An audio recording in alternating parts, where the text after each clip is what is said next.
सुभाष जी वकील साहब को बहुत साल पहले इनके मामा जी नाना जी कौन थे, शिखर चंद जी कौन थे, मामा जी, वो सुभाष जी को मेरे पास लाए थे पहली बार, जब यहीं सबसे पहली बार आए। उन्होंने कहा था, महाराज जी, उन्होंने जो कहा था, इस बच्चे को जोड़ना है। मैंने कहा बस आने की देरी थी, वो तो जुड़ गया। जय हो जय हो। और इसी का परिणाम देखो, आज तक जुड़ा है। हम राजस्थान गए तब भी सुभाष जी का आना जाना कई बार हुआ। तो एक बार व्यक्ति सच्चे दिल से समर्पण से जुड़ जाता है तो फिर भली दूरियां कितनी हो जाएं, अलहदा हो सकता है, अलविदा नहीं हो सकता। जय हो जय हो। दूरियां तो हो गई। अब जो प्रश्न तुमने पूछा है, तुम्हें मालूम नहीं है कि जो तुम पद देना चाहते हो, मैं तो बहुत पहले से, एक बार ऐसा हुआ, आचार्य तो बहुत, एक आचार्य महाराज आए तो वो थोड़े शिथिलाचारी थे, तो मैंने उनका ज़्यादा वो अभिवादन नहीं किया। तो उन्हें आके कहा कि देखो आप मुनि हैं, हम आचार्य हैं, तो आपने जो अभिवादन नहीं किया तो क्या आप आचार्य हैं? तो मैंने कहा कि हो सकता है। तो बोले यहाँ कहीं लिखा हुआ तो नहीं दिख रहा है। तो मैंने कहा कमेटी वालों को पेंटर नहीं मिला होगा। जय हो जय हो। अच्छा अच्छा, तो आप आचार्य हैं, बल्कि पधारो साहब, हम तो जो हैं सो। तो ये सब चीज़ें जो हैं, समय और निमित्त पा करके सब कुछ अपने आप होता है। इसके लिए प्लानिंग नहीं बनाई जाती, इसके लिए सोचा नहीं जाता। ये सब अनायास और ऐसे हो जाते हैं कि इसके लिए एक अपने आप में कोई निमित्त बनता है। और वो निमित्त हमारे पूज्य आचार्य महाराज ने एक मुनि महाराज के पास दीक्षा ली थी। सुभाष जी, आचार्य विद्यासागर महाराज ने एक मुनि महाराज के पास दीक्षा ली थी। उस समय ज्ञान सागर महाराज आचार्य नहीं थे। उन्होंने कभी नहीं सोचा था कि मैं आचार्य बनूंगा, क्योंकि गुरु ही जब आचार्य नहीं है, गुरु ही जब मुनि महाराज हैं, तो शिष्य को आचार्य कैसे बनेंगे? तो आचार्य मुनि के पास दीक्षा ली कि हमें मुनि बनना है और साधना करना है।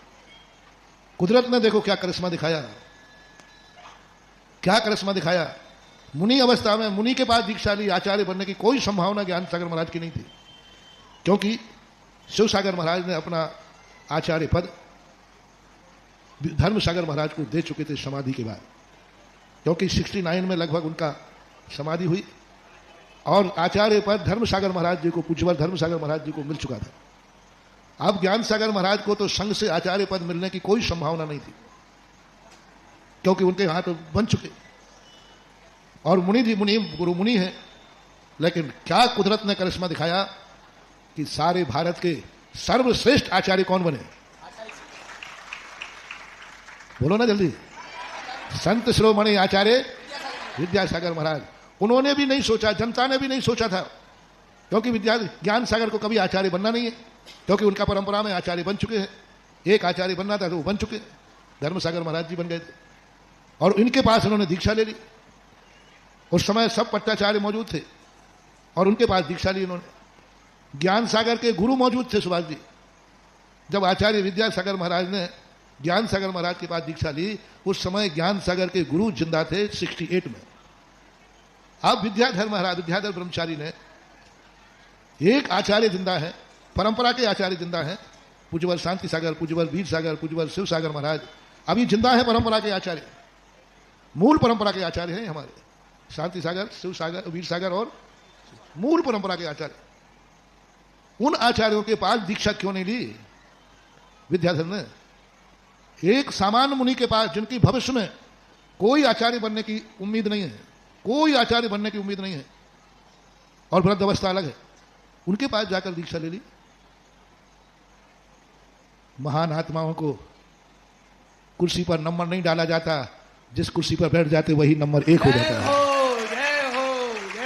उनके लिए कोई प्लानिंग नहीं थी। आचार्य श्री ने खुद नहीं सोचा था कि कभी मैं आचार्य बनूंगा। ज्ञान सागर महाराज ने नहीं सोचा था कि मैं आचार्य बनूंगा और मेरा शिष्य पट्ट शिष्य बनेगा। लेकिन क्या कुदरत ने लाके रख दिया, क्या कुदरत ने रखा कि आचार्य श्री मुनि बने थे। जीवन भर का यही था, लेकिन कुदरत ने, इसलिए महान आत्माएं, मैंने कहा था शेर की कोई आसन नहीं होती, वो जहां बैठ जाता है वही सिंहासन हो जाता है। जय हो। इसलिए हमारे आचार्य ज्ञान विद्यासागर महाराज का भी ऐसे ही कुदरत ने सब कुछ किया। ना कोई प्लानिंग बनाई गई, ना कोई उन्होंने बताया, ना जनता ने कहा। जब ऐसा हुआ तो बस वही कुदरती परंपरा क्या करेगी ये भविष्य बताएगा, मैं नहीं बता सकता। जय हो जय। और ये सुभाष जी वकील साहब की भावना नहीं है, ये जन जन की भावना है जो भक्त एक रख रहे थे। मुनीष जी, तो हम अशोकनगर के जितने भी श्रावक हैं आज से यही पुरुषार्थ करेंगे और प्रभु से यही कामना करेंगे कि अशोकनगर में ऐसा निमित्त बने कि आपकी विदा हम आचार्य सुधा सागर के रूप में करें। जय हो जय हो जय हो। महाराज श्री, एक और छोटा सा मेरी जिज्ञासा नहीं अनुरोध है कि हम सब सीनियर सिटीजन और जिनके लगभग घुटने खराब भी हो गए हैं और भैया वृत्ति करना चाहते हैं तो 64 सीढ़ी चढ़कर आपके चरण वंदना नहीं हो पाती, तो मेरा अनुरोध है कि प्रारंभ के 10-5 मिनट आप जिस कक्ष में रुके हैं उसी कक्ष में सीनियर सिटीजन के लिए अवसर प्रदान करने की कृपा करें। देखो, ये सुभाष जी एक दिन वो था जब जूनियर सिटीजन थे और आज अपने आप को क्या सीनियर। अब मैं क्या करूं, तुमने संतशाला ही ऐसी बनाई कि नीचे खुद हमारी कोई व्यवस्था ही नहीं की। उसके समय अब ऊपर की अनुकूलता बनी, क्योंकि हवा पानी सबकी अनुकूलता है, कोई बात नहीं, ऐसी व्यवस्था भी 10-5 मिनट की बनाई, यहीं बना लूंगा। इसलिए तो मैं आहार करने के बाद जब आता हूं इसलिए यहीं बैठ जाता हूं कि भाई ऊपर नहीं चलता है। और 2-3 बार तो आना नीचे हो ही जाता है, तो होता है, देख लेंगे।